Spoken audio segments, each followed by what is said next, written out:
श्री स्वामी समर्थ. नमस्कार, मी शर्मिला. माझ्या या यूट्यूब चॅनेलमध्ये माझ्या सगळ्या गोड यूट्यूब फॅमिलीचं अगदी मनापासून स्वागत करते.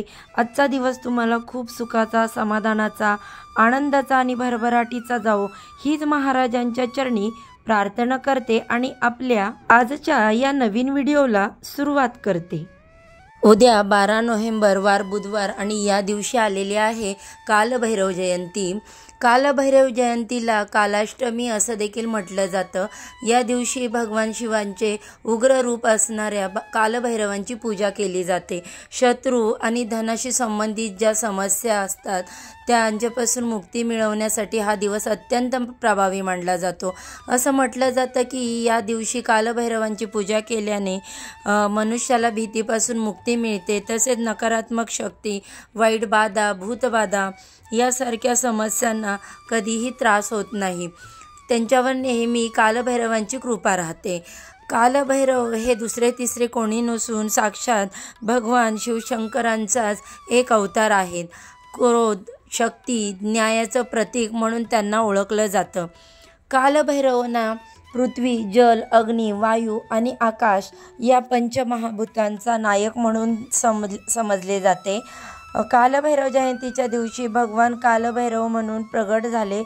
एका कथेनुसार असं म्हटलं जातं की जेव्हा ब्रह्मदेवाने भगवान शिवांचा अपमान केला होता तेव्हा भगवान शिवांच्या क्रोधातून कालभैरव यांचा जन्म झाला होता. म्हणून या दिवशी कालभैरव जयंती ही साजरी केली जाते. हा दिवस अतिशय महत्त्वाचा आणि शुभ असल्यामुळे या दिवशी कालभैरवांच्या पूजेसोबतच आपल्या ज्योतिषशास्त्रामध्ये करण्यासाठी काही प्रभावी उपायसुद्धा सांगितले आहेत. आज या व्हिडिओमध्ये मी तुम्हाला एक अतिशय प्रभावी असा उपाय सांगणार आहे. उद्या बुधवार कालभैरव जयंतीला तुम्ही काही नाही केले तरी चालेल, परंतु हा उपाय नक्की करा. चिमूटभर काळ्या तिळाचा. घरामध्ये चहूबाजूनी पैसा येऊ लागेल. 7 पिढ्यांचे दारिद्र्य नष्ट होऊन फक्त 24 तासात घरातील इडापिडा, नजरबाधा नष्ट होऊन कुटुंबाची भरभराट होईल. घरातील दरिद्रता, पैसा येण्याचे सर्व मार्ग मोकळे होईल. जीवनातील सर्व दुःख, अडचणी, अडथळे दूर होतील. तर असे चिमूटभर काळे तीळ कुठे अर्पण करायचे आहेत, हा उपाय कधी करायचा आहे याबद्दलची संपूर्ण माहिती आज या व्हिडिओमध्ये मी तुमच्यासोबत शेअर करणार आहे. त्यामुळे व्हिडिओ स्किप न करता शेवटपर्यंत नक्की पहा. चॅनेलवरती पहिल्यांदा नवीन आला असाल तर सबस्क्राईब करा आणि असेच माहितीपूर्ण नवनवीन व्हिडिओ पाहण्यासाठी बेल आयकॉनला प्रेस करा. म्हणजे जेव्हा केव्हा पण मी नवीन व्हिडिओ अपलोड करेल त्याचे नोटिफिकेशन सर्वात आधी तुम्हाला मिळेल आणि तुम्ही एक पण व्हिडिओ मिस करणार नाही. तर आज या व्हिडिओमध्ये मी तुम्हाला जो उपाय सांगणार आहे तर हा उपाय आपल्याला उद्या बुधवारी कालभैरव जयंतीच्या दिवशी करायचा आहे. काही उपाय तुम्हाला मी जे सांगणार आहे ते सकाळी करायचे आहेत आणि काही उपाय जे आहेत ते आपल्याला संध्याकाळी करायचे आहेत. कालभैरव जयंती हा दिवस आपल्या आयुष्यातील सर्व दुःख, संकट, अडचणी, शत्रुत्रास, नजरबाधा, करणी यासारख्या सर्व समस्या दूर करण्यासाठी खूप प्रभावी दिवस मानला जातो. कालभैरव जयंती हा सगळ्यात मोठा दिवस असतो. या दिवशी जर आपण आपल्या आयुष्यातील सर्व वाईट गोष्टी दूर करण्यासाठी काही उपाय केले तर ते 100% प्रभावी ठरत असतात. त्या उपायांचं आपल्याला निश्चितच फळ प्राप्त होत असतं. कालभैरव जयंतीच्या दिवशी काळ्या तिळाला खूप महत्त्व आहे. कारण ज्योतिषशास्त्रानुसार काळे तीळ हे वाईट नशीब दूर करण्यासाठी, आर्थिक समस्या कमी करण्यासाठी आणि घरामध्ये सुख समृद्धी आणण्यासाठी खूप प्रभावी मानले जातात. आणि कालभैरव जयंतीला काळ्या वस्तूंचं महत्त्व हे खूप जास्त असतं. त्यामुळे काळे तीळ, काळे कपडे यांसारख्या वस्तूंचं दान जे आहे तर या दिवशी केलं जातं. जर तुमच्या घरामध्ये सतत संकट, अडचणी, अडथळे येत असतील, तुमच्या कुटुंबामध्ये सुख, शांती, समृद्धी ही टिकत नसेल, आलेला पैसा घरामध्ये स्थिर राहत नसेल, घरामध्ये सतत वादविवाद, क्लेश, भांडणं होत असतील, कुटुंबाची भरभराटी होत नसेल किंवा मग तुमच्या कुटुंबातील सदस्यांना कोणत्याही क्षेत्रामध्ये यश मिळत नसेल, मुलांची प्रगती होत नसेल किंवा मग तुमच्या घराला नजरबाधा झालेली असेल, नजर दोष लागलेला असेल, यामुळे तुमच्या कुटुंबाची प्रगती थांबली असेल, कुटुंबामध्ये पैसे येण्याचे सर्व मार्ग बंद झालेले असतील, किंवा मग तुमच्या आयुष्यात एखादा शत्रू असेल, शत्रूमुळे तुम्हाला सतत अडचणींचा सामना करावा लागत असेल, तर यासारख्या सर्व समस्या या कायमच्या निघून जाण्यासाठी तुम्हाला हा उपाय करायचा आहे।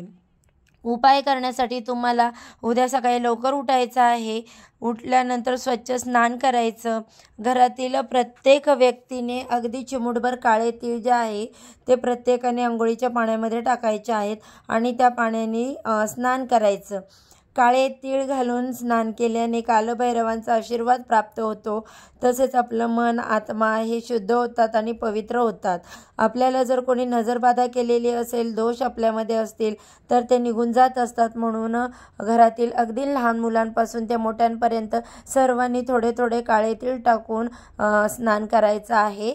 त्याचबरोबर बघा, स्नान करून झाल्यानंतर आपल्या देवघरातील देवांची विधिवत पूजा करून घ्यायची आहे। देवघरामध्ये शिवलिंग असेल तर पाण्यामध्ये काळे तीळ मिसळून शिवलिंगावरती अभिषेक करायचा आहे।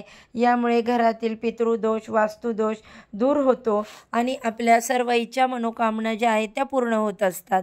कारण बघा, भगवान शिवशंकर हे कालभैरव आहेत आणि म्हणून या दिवशी भगवान शिवशंकरांची देखील पूजा केली जाते। आणि देवघरातील देवांची विधिवत पूजा करून झाल्यानंतर धूप, दीप, अगरबत्ती लावून वातावरण प्रसन्न करायचं आणि त्यानंतर तुमच्या देवघरामध्ये जो तुम्ही दिवा नेहमी लावता, तर त्या दिव्यामध्ये तुम्हाला चिमूटभर काळे तीळ टाकायचे आहेत। हे काळे तीळ आपण आपल्या देवघरातील दिव्यामध्ये टाकले तर आपल्या घरामध्ये पैसे येण्याचे सर्व मार्ग मोकळे होतात। कारण तिळाला संपत्तीचं प्रतीक आणि दारिद्र्य दूर करण्याचे साधन मानले जाते। म्हणून चिमूटभर काळे तीळ हे तुम्हाला दिव्यात टाकायचे आहेत। घरातील देवांची पूजा करून झाल्यानंतर तुम्हाला सकाळपासून ते संध्याकाळपर्यंत जेव्हा केव्हा शक्य होईल तेव्हा मुठभर काळे तीळ जे आहेत ते एका कागदामध्ये ठेवून त्याची पुडी तयार करायची। तसेच मुठभर काळे मूग जे आहेत त्याची सुद्धा एक पुडी तयार करायची आणि तुमच्याकडे जर कालभैरवांचं मंदिर असेल तर त्या मंदिरात जायचं आहे या पुड्या घेऊन। आणि जरी कालभैरवांचं मंदिर नसेल तर मग शिवमंदिरात तुम्ही गेलात तरीही चालेल आणि तिथे हे तीळ आणि उडीद अर्पण करायचे आहेत आणि तिथे बसून तुम्हाला एक वेळा कालभैरवाष्टकमचं पठण करायचं आहे। यानंतर दोन्ही हात जोडून तुमच्या आयुष्यामध्ये ज्या काही समस्या आहे, ज्या काही अडचणी सुरू आहेत, तर त्या दूर होण्यासाठी मनोभावे प्रार्थना करायची आहे।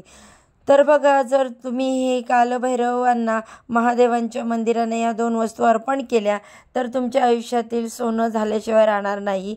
तुमच्या आयुष्यात कितीही संकट असतील, किती अडथळे असतील, तर ते 100% पूर्ण होतील।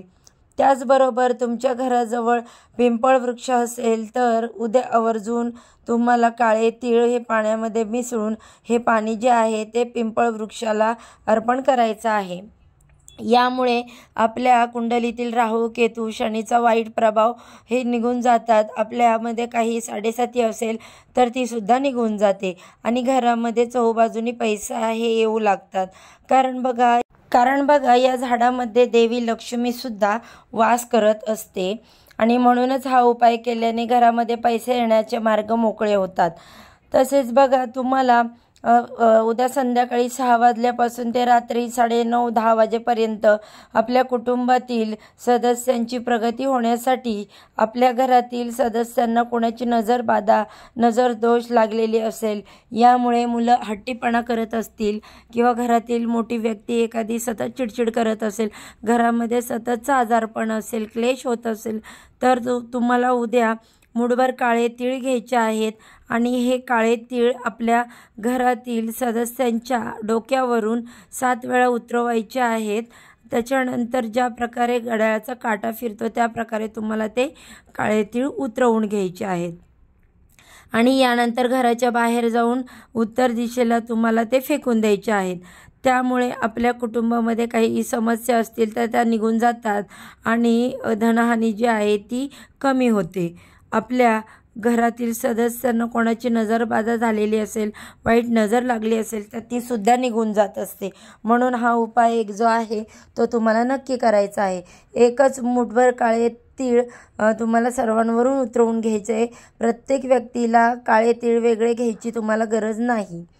त्याचबरोबर उद्या तुम्हाला शक्य असेल तर गरजू व्यक्तींना काळे तीळ दान करा। त्यानंतर या दिवशी काळ्या तिळांचं दान करायला खूप जास्त महत्त्व आहे। काळे तीळ दान केल्याने आपल्या आयुष्यामध्ये प्रगतीचे मार्ग येतात आणि उद्योग व्यवसायामध्ये यश प्राप्ती होते। म्हणून तुम्ही उद्याच्या दिवशी थोडेफार का होईना काळे तीळ जे आहे ते तुम्हाला दान करायचे आहेत। तर हे काही प्रभावी उपाय जे आहेत ते आपल्याला उद्या कालभैरव जयंतीला करायचे आहेत। अत्यंत प्रभावशाली असे हे उपाय आहेत। तात्काळ तुम्हाला त्याचे फळ प्राप्त होईल। म्हणून तुम्ही उद्या काळ्या तिळाचा उपाय जो आहे तो नक्की करा। तर बघा, हे उपाय जर तुम्ही केले तर तुमचा वाईट काळ दूर होईल आणि तुमचं भाग्य हे उजळल्याशिवाय राहणार नाही। व्हिडिओ जर तुम्हाला आवडला असेल तर व्हिडिओला लाईक करा, चॅनेलला सबस्क्राईब करा आणि हा व्हिडिओ आपल्या मित्रपरिवारांसोबत जास्तीत जास्त शेअर करा। चला तर मग झालेली सेवा स्वामी महाराजांच्या चरणी अर्पण करते आणि आजच्या व्हिडिओचा इथेच एंड करते। पुन्हा उद्या नव्याने अशाच छानशा माहितीसोबत भेटू। सर्वांना श्री स्वामी समर्थ।